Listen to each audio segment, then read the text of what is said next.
kanan kiri katakan, aku senang kamu hadir malam hari ini. Ngomong lagi, aku juga senang lihat kamu. Katakan amin. Tuhan kita Tuhan Yesus. Tepuk tangan yang meriah bagi Tuhan kita. Silakan dulu kembali Bapak Ibu. Puji Tuhan. Senang sekali pada sore hari ini boleh bersama dengan saudara yang luar biasa dicintai Tuhan. Katakan amin. Saudara, terima kasih buat dukungan doa saudara. Kami rombongan total 33 orang dari Amerika dan Indonesia. Saudaraku baru selesai menjalankan siara rohani di Israel di tanah perjanjian, dan Tuhan bekerja luar biasa. Dan juga kami mendoakan saudara tiap hari, kertas permohonan doa saudara juga kami doakan. Saya percaya terjadi terobosan yang besar. Katakan amin. Nah saudara sekalian, saya tahu bahwa di dunia ini kita sedang melewati masa-masa yang tidak pasti. Dan kalau Anda pelajari, orang berkata bahwa kita sedang ada di masa kelesuan ekonomi, di masa krisis, bahkan juga di masa kesulitan.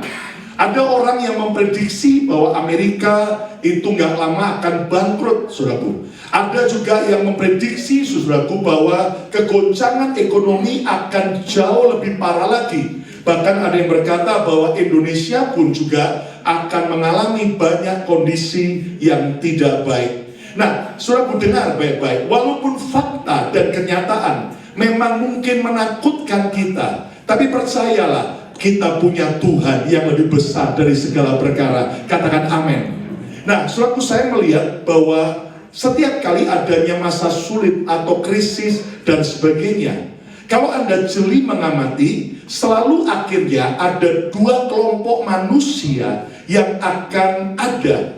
Orang yang pertama adalah kelompok yang hancur saat melewati krisis, saat melewati masa sulit. Nah, saya berdoa jelas saudara dan saya bukan orang yang hancur. Katakan amin. Tapi ada kelompok yang kedua, di tengah krisis justru semakin naik dan semakin sukses saat lewati krisis.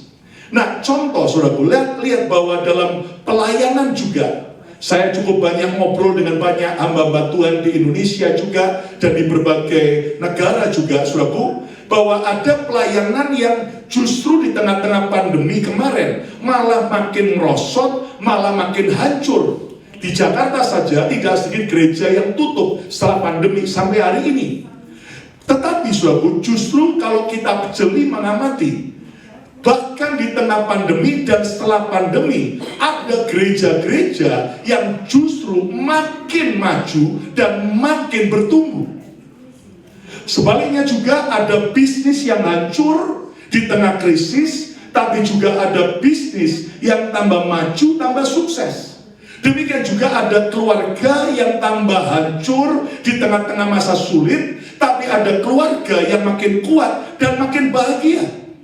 Lalu juga ada kehidupan rohani anak-anak Tuhan yang makin merosot, yang makin kering, makin berantakan, makin jauh dari Tuhan. Tapi saya melihat juga di tengah krisis ada orang-orang yang makin melekat sama Tuhan, makin menyala-nyala dan makin bertumbuh. Nah, doa saya, saudara dan saya bukan orang yang hancur di tengah krisis, tapi justru kita menjadi orang yang makin maju dan mengalami Tuhan. Yang mau tepuk tangan yang meriah, ayo tepuk tangan dan haleluya.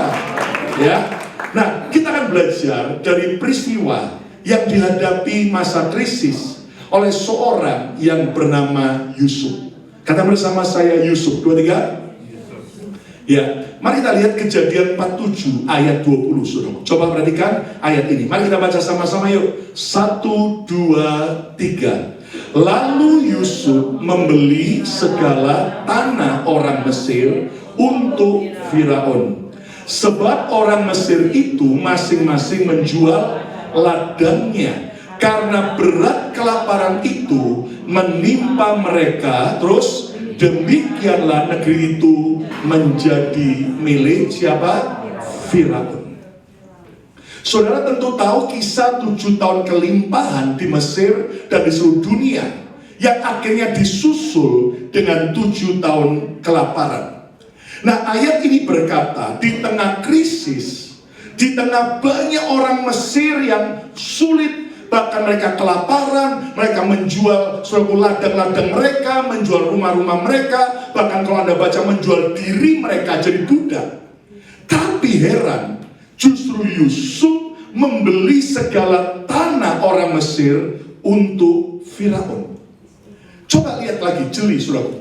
Ada dua kelompok yang besar. Yusuf dan Firaun justru sibuk membeli properti, membeli tanah, membeli properti, sehingga mereka makin apa? Kaya atau tambah miskin? Halo? Tambah kaya, tambah sukses. Tapi rakyat Mesir makin terpuruk. Nah, gini saudara, kalau Anda renungkan, seolah-olah kan nggak adil. Nah ini gini ya, di mana-mana lagi disuarakan justice, kebersamaan hak, keadilan. Nah, saudara, jujur, benarkah hidup ini tidak adil? Berapa banyak anak-anak muda yang protes dan berkata, waduh, kenapa hidup ini nggak adil? Dan berapa banyak kita juga merasa begitu. Kenapa yang tambah sukses, tambah diberkati, tambah kaya, kok makin kaya? Semakin yang tambah susah, kok tambah susah dan tambah sulit. Nah jujur, sekali lagi, saya juga merenungkan apa Tuhan pilih kasih. Apakah manusia itu memang ditentukan ada yang hidupnya akan makin maju, akan ada yang makin merosot. Ternyata saya percaya semua kita itu dikehendaki Tuhan bukan jadi orang yang gagal, tapi Tuhan mau membuat engkau makin sukses. Katakan amin. Kenapa, dengar baik-baik. Saudara, ternyata itu ditentukan oleh mentalitas kita sendiri. Saya ulang lagi, dengar baik-baik. Ditentukan oleh mentalitas kita sendiri. Katakan bersama saya, mentalitas saya. 2, 3. Tadi habis kebaktian yang kedua, kami diundang untuk syukuran. Ada jemaat kita syukuran, buka usaha lagi. Bahkan sebetulnya ini adalah usaha ke-7. Bayangin saudara ya. Selalu kemudian coba orang mungkin bilang begini, gak adil dong. Dia yang sudah punya usaha 6, sekarang sama Tuhan dikasih lagi usaha ke-7. Lah sementara yang gak punya usaha kok tambah kiri, kok tambah melarat, kok tambah susah. Nah lalu Tuhan ingatkan saya tentang 5 talenta yang dipercaya pada satu hamba. Lalu 2 talenta dipercaya pada hamba yang kedua. 1 talenta dipercaya pada hamba yang ketiga. Nah lihat saudara, yang dapat 5 talenta menjalankan dengan baik sampai mendapat hasil laba berapa? 5. Jadi total berapa? 10. Yang 2 bekerja lagi mendapat hasil berapa? Laba 2. Jadi berapa? 4. Yang 1 itu dia takut dan dia tidak bekerja, dia simpan. Ingat baik-baik, dia tidak mencuri, dia tidak korupsi, dia tidak menghilangkan 1 talenta titipan tuannya. Waktu tuannya datang, dikembalikan. Tapi saya mau tanya, apa kalimat tuannya? Engkau hamba yang jahat dan malas. Oh my God. Saudara tahu, ternyata kita ini gak boleh jadi Kristen yang jahat dan tidak boleh jadi Kristen yang malas. Katakan amin. Dan apa tanda orang yang malas? Apa tanda orang yang jahat? Orang yang tidak hidup produktif. Betul nggak saudara? 1 tetap 1, produktif nggak? Menghasilkan nggak? Nggak menghasilkan apa-apa. Tapi yang 5 memperoleh laba 5 jadi berapa? 10. Yang 2 peroleh laba 2 jadi berapa? 4. Lalu tuannya berkata apa? Engkau hamba yang baik dan setia. Dengar baik-baik. Tuhan mau saudara nggak jadi Kristen biasa-biasa. Tuhan mau agar saudara jadi orang yang produktif, yang percaya. Katakan amin. Orang Kristen yang produktif. Katakan bersama saya nggak boleh malas. 2, 3. Saya boleh malas. Kita nggak boleh jahat.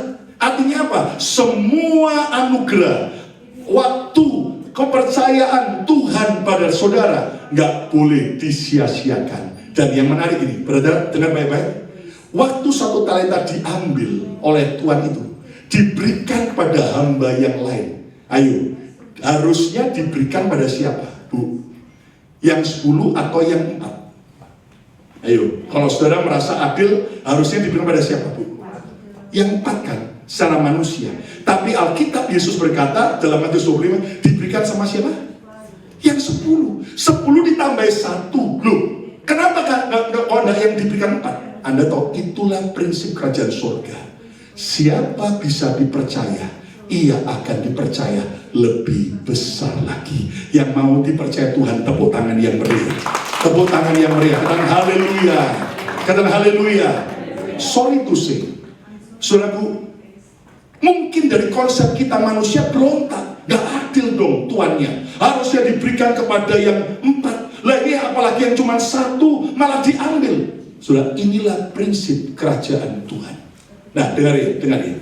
Semua dimulai dari mentalitas kita. Kata bersama saya, semua dimulai dari mentalitas saya. 2, 3. Apa sih arti mentalitas? Mentalitas adalah yaitu konsep pemikiran saudara, paradigma Anda, cara Anda memandang hidup ini. Itulah konsep atau mentalitas. Nah gini ya, saya baru dari Israel. Saya ngobrol dengan seorang tour guide yang dulu pernah datang ke atas pakai baju Israel. Lalu kemudian saudaraku, nah dia ini adalah seorang Yahudi, dan dia ini sudah 40 tahun jadi tour guide. Dia dulu adalah seorang tentara Israel, IDF, yang ikut perang pada waktu saudaraku perang Libanon. Ya, dan dia tunjukkan foto-foto. Nah, satu kali dia cerita begini. Waktu kami menuju ke Hebron. Hebron itu adalah tempat kuburan daripada Abraham, Ishak, Yakub, dan juga Sarai dan Leah. Lalu juga dipercaya ada kuburan daripada Esau, tapi hanya kepalanya saja. Kenapa badannya? Tidak ditemukan, tapi yang ditemukan cuma kepalanya. Bahkan juga dipercaya ada yaitu kuburan daripada Adam. Ya, apakah betul di situ Adam? Kita tidak tahu. Tapi yang pasti itu namanya Gua Makpela. Itu di daerah Hebron. Dan yang menarik saudaraku, sekarang ini itu zaman Herodes dibangun gedung yang besar untuk memperingati yaitu saudaraku Abraham, Ishak, dan Yakub. Lalu kemudian dibagi 2, satu arah untuk orang Yahudi, satu bagian ruangan untuk orang Palestina, orang Muslim. Dan Anda tahu justru yang di daerah Muslim dibuat sembahyang oleh mereka itu adalah kubur Ishak. Nah, kan aneh kan? Orang bertanya, loh kenapa kok enggak Ismail tapi kok Ishak? Lah itulah kenyataannya. Justru kuburan Ismail enggak ketemu, ya tak? Dan mereka itu sembahyangnya ke siapa? Kiblatnya ke yaitu Ishak, saudaraku. Nah, tapi bagi saya kita enggak pernah berdoa kepada orang mati. Tapi kita berdoa, minta sama Tuhan warisan yang baik dari tokoh-tokoh Alkitab itu. Katakan amin. Nah, yang menarik gini, saudara. Kalau Anda baca, Abraham itu waktu Sarah istrinya mati, dia itu mau diberikan ladang Gua Makpela itu gratis. Ayo, Abraham mau enggak terima gratisan? Enggak mau. Dia menolak, enggak. Lalu Abraham dalam Kejadian 23 dikatakan dia membeli Gua Makpela di Hebron itu dengan harga 400 sikal perak. Kata bersama saya, Abraham membeli. 2, 3. Nah, kenapa? Dia tidak mau terima gratisan. Karena inilah tanah pusaka. Jadi dia beli. Nah, lalu Pak Dani Moyal, itu tour guide kita, dia bilang ini. Inilah mental orang Israel. Mereka bukan mental orang yang suka gratisan. Tapi mereka punya mental. Oh, mereka harus beli dengan membayar harga. Dan itu yang membuat dia bilang ini. Tuhan memberkati orang Israel. Waktu dia ngomong itu langsung tueng, wow. Nggak heran kenapa sampai hari ini Israel walaupun negara kecil tapi tetap dipelihara dan disertai Tuhan. Karena mereka punya mentalitas yang Tuhan suka. Katakan amin. Bahkan Daud keturunan daripada Abraham juga sama. Ketika sudah dia mau mempersembahkan korban itu di ladang Araunah yang ada sekarang di Yerusalem. Waktu itu Araunah berkata, Tuanku Raja, ambil saja tanah itu gratis. Daud menolak. Dan Alkitab berkata dia bayar ladang Araunah 600 sikal emas. Dan di tempat itulah dia bangun mezbah bagi Tuhan. Dan kelak di situ, saudaraku, itulah tempat bait suci dibangun. Dan sekarang Anda tahu itulah kota Yerusalem tua. Dan di puncak yang disebut sebagai Bukit Sion itu, saudaraku, itu sekarang masih ada Masjid Kuba Emas, Dome of the Rock, dan juga ada Masjid Al-Aqsa yang kubahnya hitam. Ya, saya diatur mau masuk ke dalam dengan Pak Pendeta Mel Atok. Tiba-tiba penjaga masjidnya, saudaraku, itu ngomong, kalau mau masuk harus kalimat syahadat, saudara. Saya bilang no way, ya kan, saudara. Dan akhirnya kita nggak jadi saudara. Ngapain, saudara? Kita berkata sekali Yesus tetap Yesus selama-lamanya. Kata amin, saudara. Tapi yang menarik gini, saudara. Ternyata Daud juga sama. Daud nggak mau gratis, dia bayar harga mahal. Nah, apa yang saya mau katakan sama saudara? Ini loh yang harus kita teladani. Tema khotbah saya pada malam ini adalah buang mental orang miskin. Ayo ucapkan sama-sama 2, 3. Buang mental orang miskin. Ulang lagi 2, 3. Buang mental orang miskin. Jangan salah ngerti ya. Saya tetap mau peduli dengan mereka yang sedang miskin, berkesusahan. Tapi sekali lagi, kaya dan miskin tidak dimulai dari dompet kita. Gak ada yang amin, amin. Kaya dan miskin dimulai dari apa? Mental kita. Betul nggak? Nah, Yusuf tadi di tengah kelaparan, dia malah beli. Ayo jujur, sebetulnya dengan kekuasaan Yusuf bisa nggak dia merampas? Bisa nggak? Bisa. Karena apa? Karena waktu itu orang-orang Mesir kejepit, nggak ada lagi makanan. Oke, aku mau rampas, tapi dia nggak melakukan. Dia beli. Ini adalah mental, bukan orang miskin. Nah, saya berdoa dalam nama Yesus, saudara dan saya buang semua mental orang miskin. Dan kalau engkau punya mental orang kaya, dalam nama Yesus, Tuhan juga akan buat Anda kaya. Ingat, kaya nggak cuma bicara soal duit, Pak. Kaya itu bicara bahagia. Kaya juga bicara hidup mau jadi berkat. Yang mau tepuk tangan yang meriah. Tepuk tangan, katakan haleluya. Katakan haleluya. Amin, saudaraku. Ya, satu kali ada tikus. Tiba-tiba dia lewat ke suatu tempat. Tikus ini takut. Kenapa? Dia lihat kucing. Lalu dia berdoa, Tuhan, saya takut sama kucing. Rubahlah saya jadi kucing. Rupanya Tuhan mendengar doa tikus. Jebret, berubahlah dia jadi kucing. Wah, meong, dia jalan dengan gagah. Tapi tiba-tiba waktu dia lewat ke suatu tempat, dia takut lihat apa? Anjing. Wow, dia ketakutan lihat anjing. Tiba-tiba dia berdoa, Tuhan, suruhlah saya jadi anjing. Dan tiba-tiba Tuhan menjawab, boom, dia berubah jadi apa? Anjing. Wah, dia senang, saudara. Wah, dia gagah jalan. Tiba-tiba dekat hutan, dia kaget lihat singa, saudara. Dia ketakutan, Tuhan, aku takut lihat singa. Tuhan, rubahlah saya jadi singa. Tuhan mendengar doanya. Dia berubah jadi apa? Singa, raja hutan. Dia kemudian mengaum. Orang mendengar aumannya ketakutan. Tapi rupanya waktu dia dengar pemburu datang mau menembak dia ketakutan. Dan dia doa, Tuhan, aku takut sama pemburu, ubahlah saya jadi pemburu. Lalu Tuhan mendengar doa, bang, berubahlah dia jadi apa? Pemburu. Bawa senapan keren. Wah, pemburu pulang dari hutan, bawa hasil tangkapan. Tapi rupanya pemburu takutnya sama siapa? Istrinya pemburu, saudara. Tuhan, rubahlah saya jadi istri pemburu.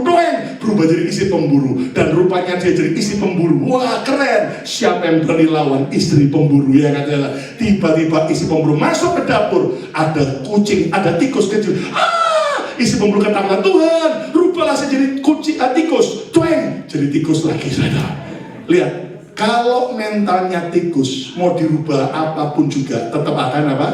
Tetap mental tikus. Hari ini ayo rubah dulu upgrade mental kita, cara berpikir kita, mental kita, supaya engkau juga lihat hidupmu akan dirubah Tuhan. Tepuk tangan yang meriah bagi Tuhan. Kita amin. Nah, coba kita belajar apa sih tanda orang bermental miskin. Sekali lagi please ya, Tuhan tahu saya nggak bicara soal uang, ya. Saudaraku, walaupun hari ini kau mungkin sedang punya hutang banyak, ya kan, dan sebagai dalam nama Yesus, tapi kau harus mulai rubah mental orang kaya dulu. Apa tanda orang bermental miskin? Yang pertama adalah orang yang bermental sebagai korban, mental victim. Kata bersama saya tidak boleh bermental korban. 2, 3, saya tidak boleh bermental korban. Yusuf, dia bisa saja bermental korban. Betul nggak? Dia tidak berbuat jahat, tapi dijahati sama kakak-kakaknya. Dia dijual jadi budak di Mesir. Bahkan Yusuf difitnah oleh istri Potifar, padahal dia tidak melakukan, tetapi dia difitnah, mau mencoba, mau memperkosa tante Potifar, dan dia masuk dalam penjara. Jujur, Yusuf bisa bermental korban. Dia bisa berkata, hidup gak adil, aku cuman korban. Jujur ya, mengapa banyak orang sudah di Amerika tetap gak sukses? Karena tetap bermental korban. Apa yang dimaksud bermental korban? Sibuk mengasihani diri sendiri. Apa-apa ya, kasihan ya, nasibku ya.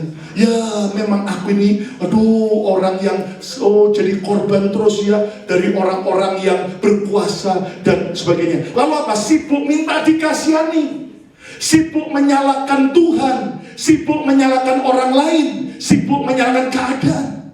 Saya mau tanya, ayo, banyak nggak orang bermental korban di sekitar kita? Banyak nggak? Banyak nggak? Banyak nggak? Halo? Ditanya nggak jawab. Banyak nggak? Banyak. Utangnya banyak terus nyalahkan Tuhan. Tuhan, kenapa utangku banyak? Tuhan ngomong, lah kamu judi online sendiri, saudara. Lah kamu ke kasino terus, ya kan? Tuhan, kenapa keluargaku nggak bahagia? Lah kamu mau menangnya sendiri, kamu egois sendiri. Nah, kita nih ya kadang-kadang, maaf ya, kita ini bermental korban. Ini mental orang miskin. Di mana saudara kita sibuk menyalahkan Tuhan. Memang paling enak itu nyalahkan orang lain. Iya, Pak ya. Jarang orang mau koreksi diri. Iya ya, ini salahku ya. Jarang. Tapi mulai hari ini, ayo seluruh keluarga BMC Philadelphia berubah. Miliki mental orang kaya. Bukan lagi bermental korban, tapi kau bertanggung jawab dengan semua keadaan yang kau alami. Tepuk tangan yang meriah bagi Tuhan Yesus. Katakan amin.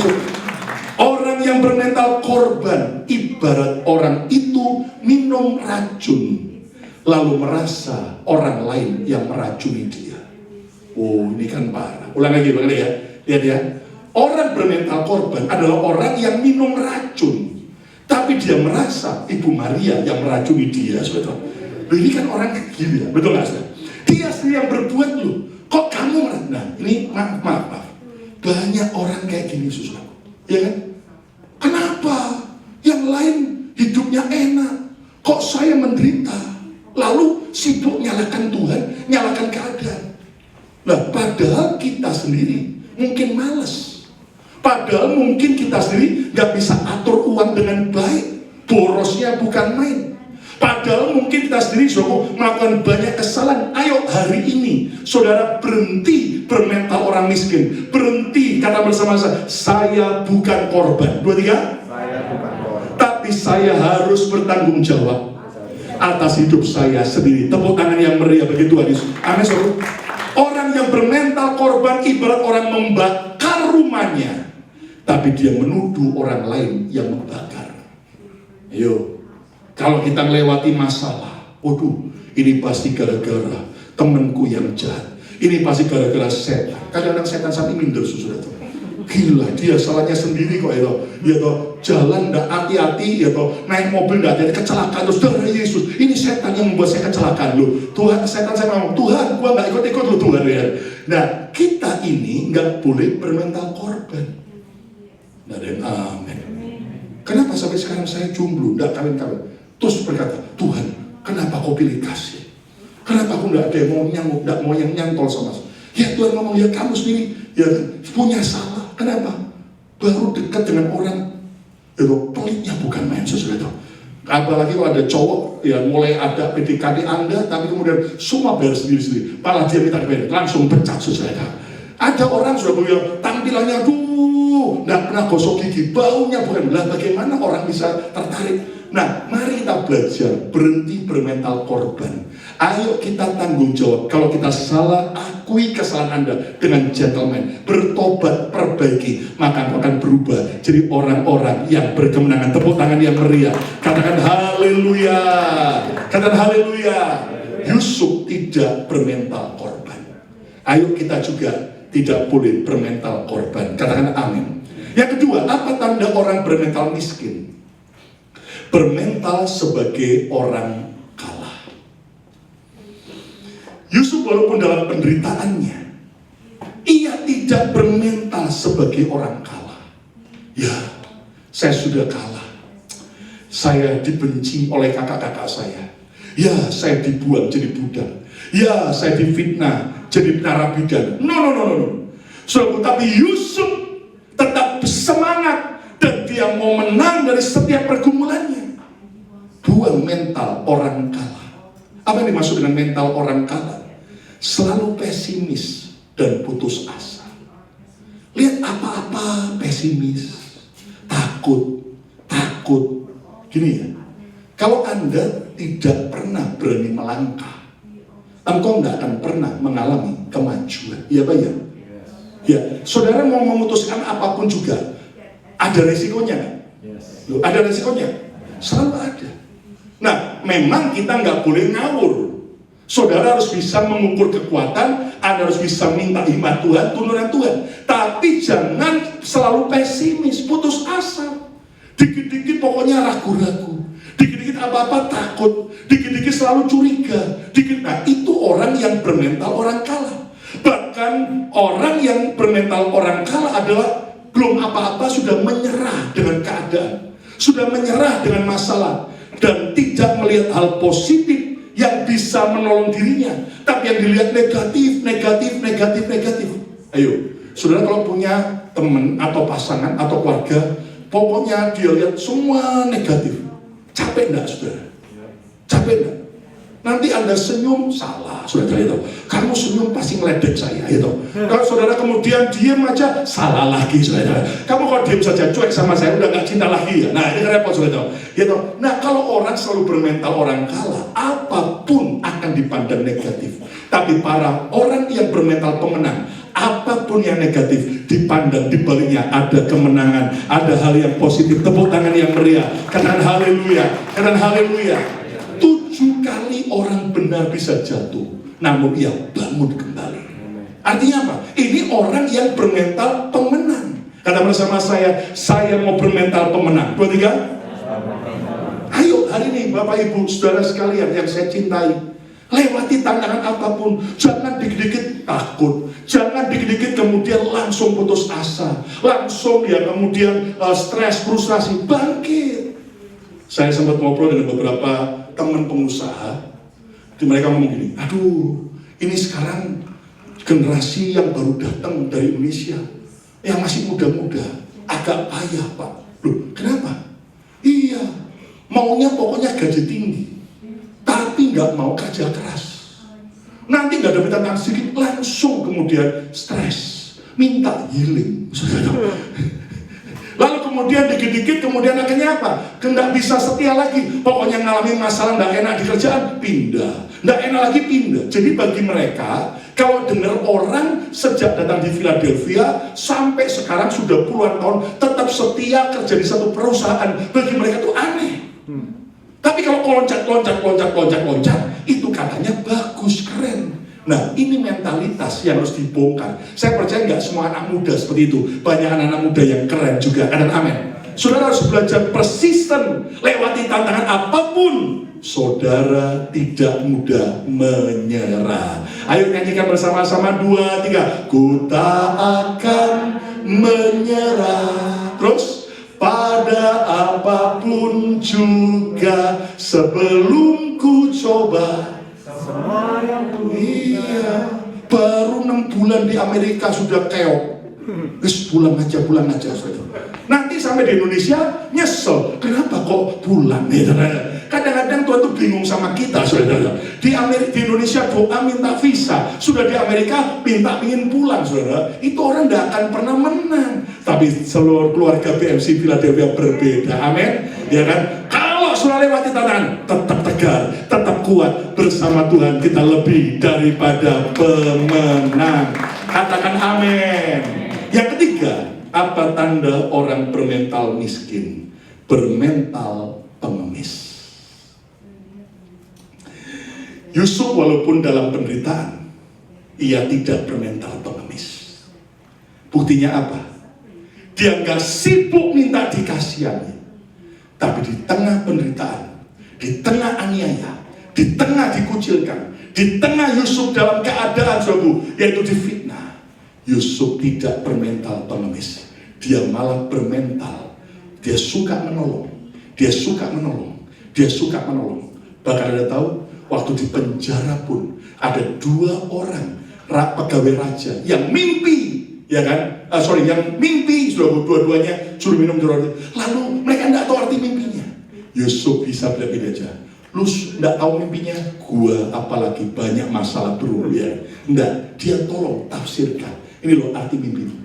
Yusuf dalam penjara, waktu dia lihat kepala penjara, ya atau punya impian tentang penjara harus tertib, bersih dan sebagainya. Yusuf malah dia menolong mewujudkan impian daripada kepala penjara. Ini membuktikan Yusuf bukan bermental pengemis, tapi dia adalah seorang pemenang yang mengerti. Katakan amin. Apa yang dimaksud bermental pengemis? Merasa perlu dikasihani. Nah ini kan repot saudara. Merasa perlu kasihani. Pokoknya orang harus kasihan sama saya. Masa dia nggak tahu sih masalah saya? Makanya kadang-kadang sosial media jadi ajang memamerkan apa? Memamerkan apa? Kesedihan. Memamerkan apa? Masalah, ya kan? Memamerkan apa? Perasaan. Tujuannya apa sih? Supaya makin banyak orang like. Waduh, seneng banget. Kalau nggak ada like, bingung dia like sendiri saudara. Kenapa? Karena banyak orang bermental pengemis, merasa perlu dikasihani. Orang harus peduli sama dia. Lebih suka menerima daripada memberi. Nah ini repot saudara. Lalu kemudian bermental gratisan. Kalau bisa aji mumpung. Ini ya. Saudara mau setuju atau enggak setuju, ternyata sudah disurvei. Anda menolong orang sekali, dia berterima kasih. Anda menolong orang itu 2 kali, dia berterima kasih. Anda menolong orang itu 3 kali, dia berhenti berterima kasih. Dan dia anggap pertolongan adalah kewajiban. Dan Anda berhenti menolongnya, dia akan apa? Marah, menghujat, memusuhi, memaki-maki Anda. Betul nggak, saudara? Itu bermental apa? Pengemis. Tapi saya berdoa, ayo kita semua buat mental pengemis. Sudah dalam mental raja-raja. Tepuk tangan yang meriah begitu. Amin, saudara. Katakan haleluya. Ini gini ya, kita bersyukur sih. Nanti Anda yang membutuhkan selesai ibadah, kita ada pembagian daging.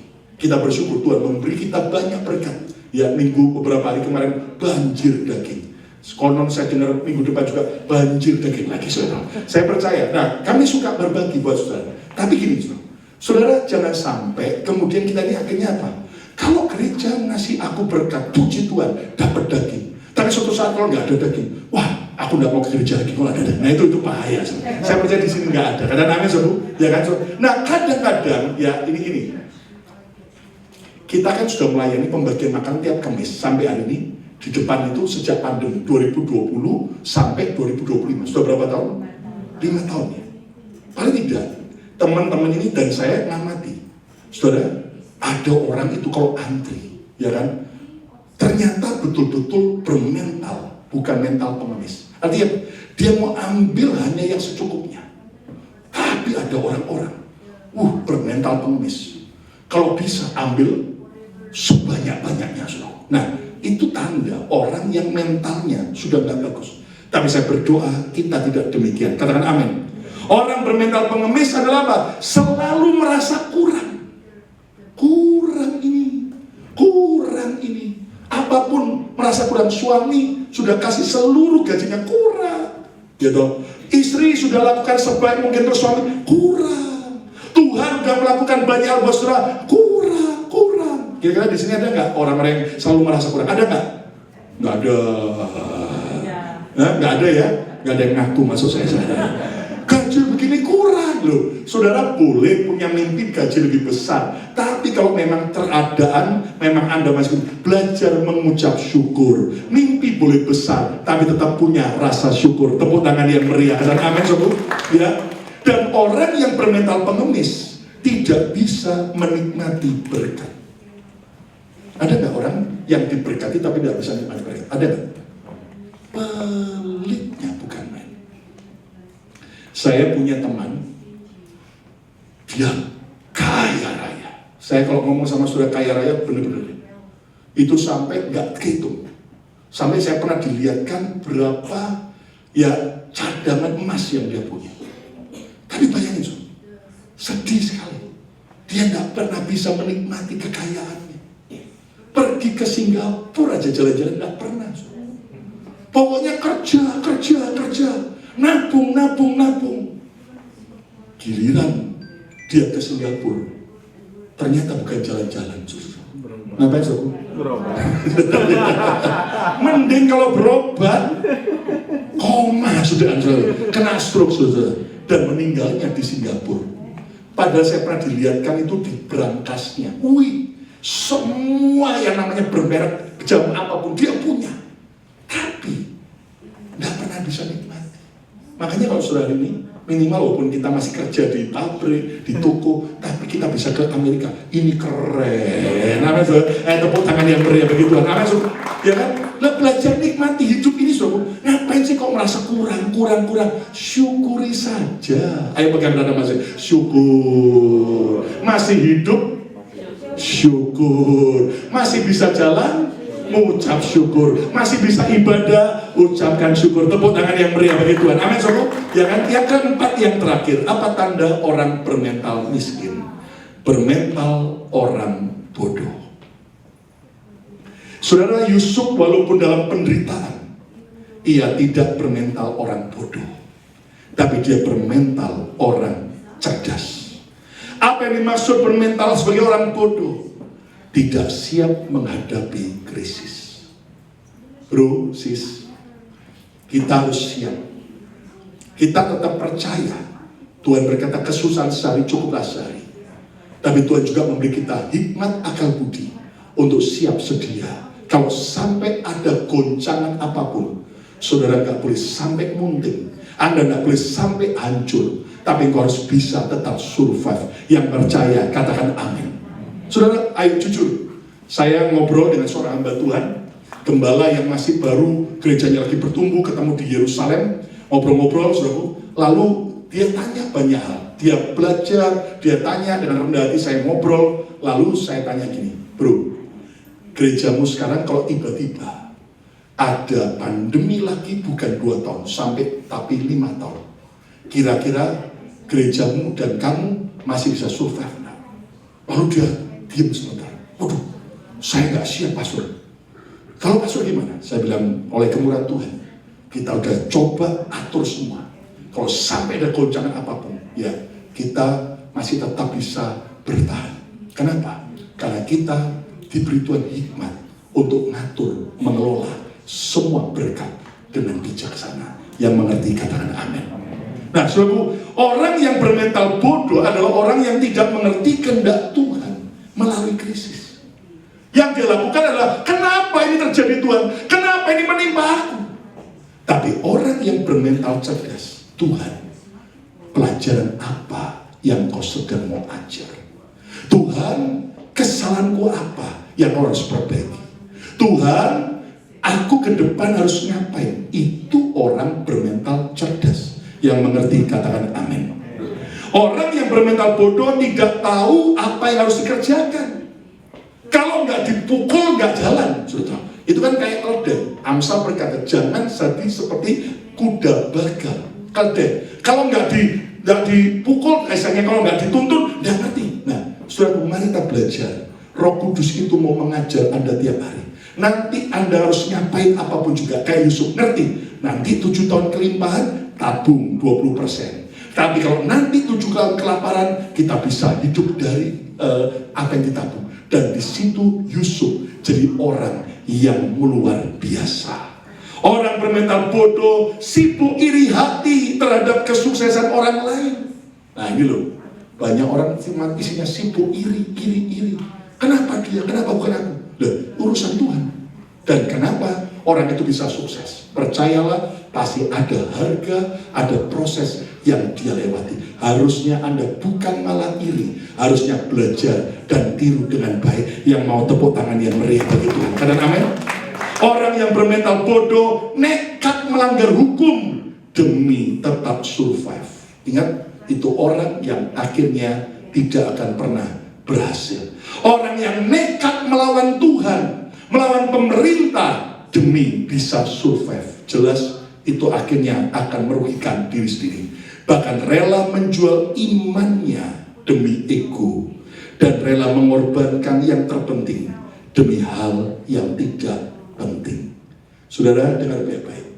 Orang yang pandai, orang yang bijak, dia tahu menghitung mana yang aku harus prioritaskan dan mana yang aku bisa buang. Ingat, doa saya, lewati tantangan apapun, jangan jadi orang bodoh. Doa saya, kita jadi orang-orang cerdas. Lewati tantangan apapun, engkau tetap punya tuntunan ilahi. Makanya banyak baca firman, makanya banyak nyembah Tuhan, banyak dekat sama Tuhan. Dan Tuhan sumber hikmat akan ngasih tuntunan. Kamu kerjakan ini, kerjakan ini, kerjakan ini. Dan hasilnya luar biasa. Tepuk tangan yang meriah. Karena haleluya. Tadi teman yang saudaraku syukuran usaha yang ketujuh, lalu saya minta bersaksi. Dia berkata gini, salah satu kalimat yang tadi begini. Saya bersyukur karena saya punya istri yang adalah seorang yang bisa jadi partner yang seimbang. Saya suka buat banyak hal, tapi istri saya bagian atur semua pembukuan dengan baik. Dan saya berkata bahwa itu loh, orang kalau punya hikmat, hidupnya akan luar biasa. Katakan amin.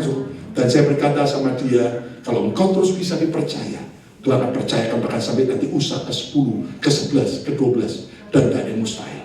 Dan doa saya supaya bukan cuma dia, saudara, engkau di negara ini akan dibuat Tuhan jadi orang-orang yang berhasil. Tepuk tangan yang meriah. Dan amin. Kesimpulannya, kaya atau miskin tidak dimulai dari dompet. Kaya atau miskin dimulai dari apa? Mentalitas kita. Terus buang mental orang miskin, ganti dengan mental orang kaya. Apa tanda orang bermental miskin? Ada 4 hal, yaitu bermental sebagai korban. Stop. Jangan sibuk nyalakan Tuhan, nyalakan orang lain. Ayo tanggung jawab. Kalau memang ini salahku, aku bertobat Tuhan, aku perbaiki. Aku mau belajar Tuhan, bertanggung jawab. Yang kedua, orang yang bermental orang kalah, menyerah, gampang putus asa. Ayo bangkit, jangan pernah menyerah. Terus percaya, masih ada jalan bersama dengan Tuhan. Amin. Dan yang ketiga, bermental pengemis. Buang mental pengemis. Aku mau punya mental raja-raja. Dan yang keempat, bermental orang bodoh. Minta sama Tuhan hikmat, dan engkau akan jadi pemenang. Siapa mau jadi orang-orang yang menang di masa krisis? Ayo kita berdiri bersama-sama, datang pada Tuhan. Terima kasih.